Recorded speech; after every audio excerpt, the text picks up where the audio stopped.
নমস্কার। এই মুহূর্তের বিশেষ গুরুত্বপূর্ণ খবর। গত শনিবার বাংলার 8টি লোকসভা আসনে ভোট গ্রহণ হয়েছে। জঙ্গলমহল এবং মেদিনীপুরের আসনে ভোট গ্রহণের পরে ষষ্ঠ দফায় রাজ্যে বিজেপির সম্ভাব্য ফলাফল নিয়ে বড় দাবি করলেন অমিত শাহ। তিনি দাবি করেন, ষষ্ঠ দফায় বাংলা যে কটি আসনে ভোট হয়েছে তার মধ্যে অন্তত 7টি আসনে বিজেপি জিতছেই। এরপর তিনি বলেন, যদি জনগণ আমাদের সঙ্গে থাকে তাহলে আমরা 8টির মধ্যে 8টা আসনেই জিততে পারি। এই আবহে রাজ্যে বিজেপি মোট কটি আসন জিতবে তাহলে, এই প্রশ্নে অমিত শাহ বলেন, বাংলায় আমরা 24টি থেকে 30টি আসনে জিততে চলেছি এই লোকসভা নির্বাচনে। বাংলার মানুষ সিন্ডিকেট, সংস্কৃতি, দুর্নীতি, গরু পাচার, কয়লা পাচার, অনুপ্রবেশের জেরে নাজেহাল। সেই রাজ্যের 4 জন প্রভাবশালী মন্ত্রী গ্রেপ্তার হয়েছেন বিগত দিনে। বিপুল পরিমাণ নগদ টাকা উদ্ধার হয়েছে। এরপর সন্দেশখালী নিয়ে মুখ খোলেন অমিত শাহ। তিনি বলেন, সন্দেশখালীর ঘটনা মমতা বন্দ্যোপাধ্যায়ের আসল রূপ তুলে ধরেছে। তিনি তোষণের রাজনীতি এবং ভোট ব্যাংক অক্ষত রাখতে কত দূর যেতে পারেন তা এর থেকে স্পষ্ট। ধর্মের নামে সেখানে কয়েকশো মহিলাকে নির্যাতন করা হয়েছে, এর থেকে আর কত নিচে যাবেন একজন মহিলা মুখ্যমন্ত্রী? তিনি ভোট ব্যাংকের কারণে কোনো পদক্ষেপ করেননি। আমি বাংলার প্রচারে গিয়ে সেখানকার মহিলাদের চোখে সন্দেশখালী নিয়ে রাগ দেখেছি।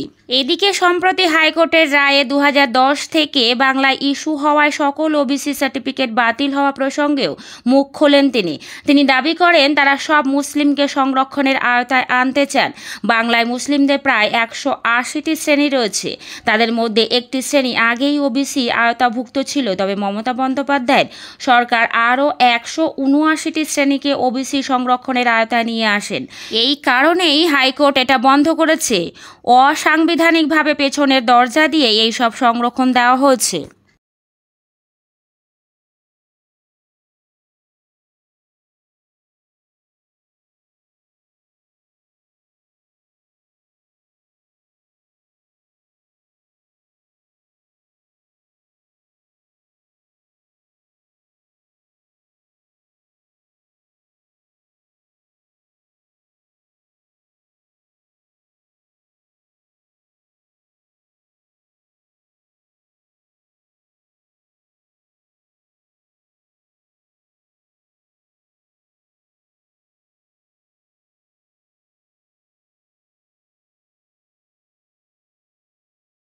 চতুর্থত রিঙ্কু সিং জাতীয় দল ঘুরে কার্যত সুপারস্টার ইমেজ নিয়ে IPL 2024 শুরু করেন। তবে গম্ভীর রিঙ্কুর কাছ থেকে বাড়তি কিছু প্রত্যাশা করেনি।